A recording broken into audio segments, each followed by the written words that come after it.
Okay, so got an email this morning, or saw an email delivered to a coworker this morning from within the company, and got me thinking about a lot of things, including fascism, the rise of this corporatist, fascistic, professional managerial class, the repercussions of that in the broad sense of the word. So, I want to start with fascism. So when people think of fascism today, basically they just think of whatever they don't like, um, you know, add a little racism or xenophobia of some sort, and you got fascism, which is not what fascism is. Fascism is essentially totalitarianism, any way you look at it. So that's the point. The point of fascism has always been to consolidate power into a small group of people and to use, whatever lies really you can to do so. Although the original fascists tended to gravitate towards Marxism, which is only natural because, if you want to interpret Marxism a certain way, it falls right into the, it falls right into the plans of the average fascist. You can say, well, Marxism says, that the state, that the people should give the people should own all of the, means of production, except that the people always have to create a state to manage those means of production. Therefore, the people will always relinquish the means of production to the state under, what the common interpretation of Marxism seems to be. That's not what I believe Marx actually said or actually was implying, but that's how people interpreted it pretty soon after he, his work started to spread around. As soon as his books and his ideas started to spread around, you had people coming in saying, oh, yeah, this means, this and this and this, and this means that and that and that, and we should do this and this and this based on that and that and that. But I don't know. As far as what I could tell from what Marx actually said, I'm not buying, Marx just talked about economics and the flow of history. And he never, so that's my interpretation, but I don't want to get into that. So then come the fascists. Now, what the fascists did, like in Italy, for example, is they had to find a way, to bring businesses under control, without alarming them to that effect that they're being taken over, right? So they made up all of these crazy bullshit ideas like heroic capitalism. That was, Mussolini's thing, where he said, oh, well, capitalism shouldn't be about just making a profit and all that. It should be about serving the state. Well, once you start, once you say that, then that property is no longer private. If you say, well, that you can own the private property essentially, but but you must put the state first and yourself second, or whatever your goals are second, then you no longer own that property. Once you start regulating to that effect and enforcing that idea in a society, then private property doesn't exist. But they tried to find ways to convince people that they still had private property. Same thing in Germany, same thing in the Soviet Union, where they came up with, well, I think it came up before that, but they used this idea of personal property. So it's not private property, it's personal property. But as long as the state or whatever the parent institution is, as long as they have dominion over that property, in other words, they can take it whenever they want for any reason, and you have no recourse. Once that happens, you no longer own the property. It's not yours. If you can't do with it as you see fit without hurting other people or violating other property rights, then it's not your property. So if the government comes in, for example, and tells you, well, you can own that land, Okay, but you can't build such and such here. Then it's not really your property. Or you can own that land, but you have to pay taxes on it. That's not your property. Because if you don't pay the taxes, you lose the property. So it's not yours. You're paying rents. No matter what you do in the United States with your land, you have to pay taxes on it in most places. So in the purest sense of the word, you don't own that property. You're renting it from the government, okay? But so fascism, can take many forms, though. So in the 1920s and 30s, we tended to see the state kind of merge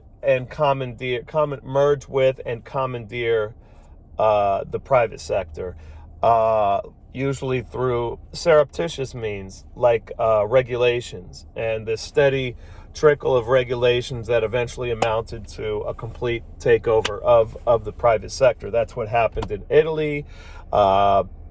Germany was similar. The fascists' idea was that, we don't have to outright seize the means of production. We can take over those means of production over time through regulation. And that's basically what they did. And then you have the famous, saying that's attributed to Mussolini, but not really proven that he said it. But it definitely fits with his ideology, and it's possible he did say it at some point or said something like it, which was that fascism should also be called corporatism because it is the merger of corporation and state, and that's true. Once the private sector becomes a partner to the government and becomes vested, that they become vested in each other, then you no longer have a private sector. And this is happening in the United States right now. And so, but in this case, I think the way fascism is materializing in the United States, it's a different flow going on here. So we're flowing from the state. So in the 30s and 20s, it was the state co-opting the corporations. In today's world, it's more like the corporations co-opting the state. But the end result's going to be the same. At the end result is going to be a single, all-powerful, totalitarian regime, one way or the other. And once all of the pieces set in place, it's going to be hard to tell 1920s fascism from 2020s fascism. It's going to be hard to tell the difference, that is. And what you're seeing now, I think a factor in the growth of this new form of fascism is this movement of the professional managerial class. I guess that's what Barnes has been using that term a lot, Robert Barnes, and I like the term. I see the professional managerial class. I see the managerial class, and the company I happen to work for.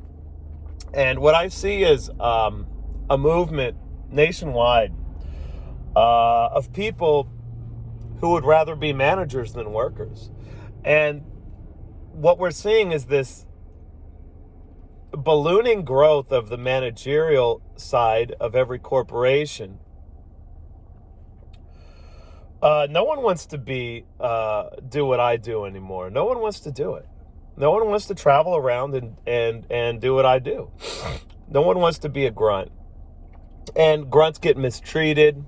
They get, for reasons I'm about to say in a minute, but they get mistreated. They don't get paid as much as the managers. They don't have as much freedom as the managers. The managers do favors for each other all the time. There's all sorts of corruption going on in all of these companies. I'm not speaking for my company in particular in this case. I'm just going to leave that issue alone, just in case someone were to find out what company I work for. I'm just going to stay out of that. But across all companies, you see this, oh, I'm going to hire my friend from college. I'm going to make a spot for him over here in the company, right? So you see a lot of that. But we see this growth in the managerial class. And see, these people need to create rules and enforce the rules. Otherwise, they have no reason for existing. The grift is to create rules and enforce compliance.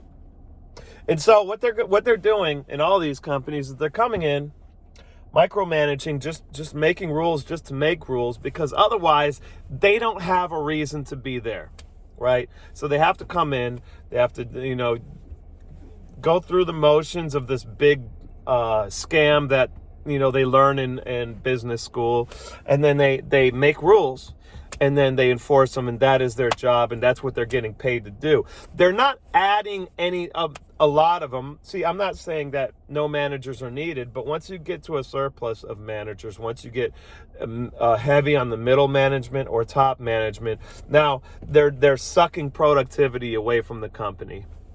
Okay, they're sucking productivity away from the workers. Workers could actually be making money, adding value to the company, facing the customer, doing what they do. But here comes a manager. Oh no, you got to do this, you got to do that. Oh, we got to do this, we got to do that. Oh, let me just dig into your business here. Let me micromanage over there. Let me create this new rule over here because I have to do that, or else I don't have a fucking job. So we see this growth in this movement. It's becoming sort of a trend in labor where you have people going to the manager side of things, but we don't need all these managers. We need more workers. So how do we fix that problem? The only way to fix that problem would be to pay the workers more, treat the workers better, et cetera, et cetera. But that's not going to happen until a lot of these companies fall apart. Okay, from the cancer that's metastasizing in them. This managerial cancer is literally growing in some of these companies, and it's going to destroy some of these companies and before people figure it out, because people are never going to change their behaviors until it's necessary, right? So that's economics 101. If we're talking about people on an aggregate level, okay, they're going to react and not be proactive, etc. So I see this, and I see it.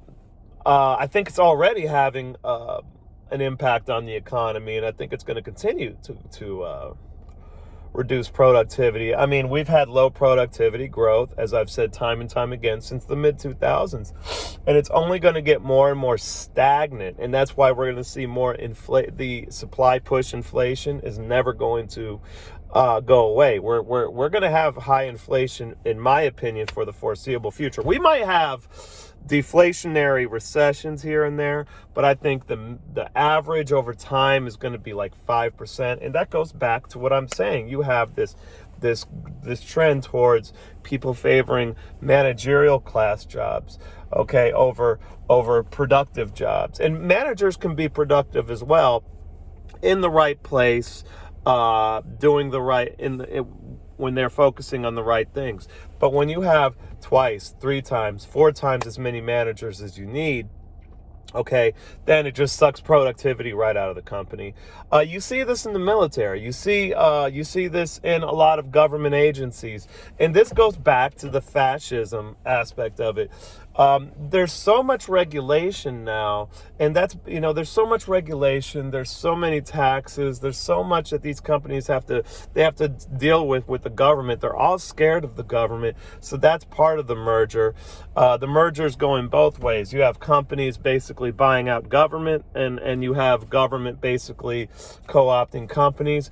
And at the end of the day, regardless of who you think won this contest of dominance, the end result's going to be the same. It's going to be fascism. And instead of maybe goose stepping in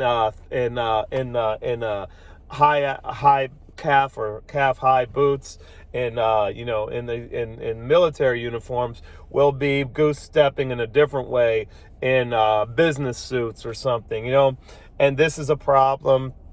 And I don't, there's no solution. You can't do anything about it. So just enjoy the ride as far as I'm concerned. Because if history teaches us one thing, is these trends, these demographic trends, they just have to play out. They can't be, you can't fix these sorts of demographic trends. You can't change the course of aggregate human behavior, or it's difficult to. And if you do, you usually don't get exactly what you're looking for. The government uses fear very effectively to manipulate people. They use fear. They use certain things, but to change a demographic trend like that would be a lot more difficult. So I think that's just the way it is, and I am out.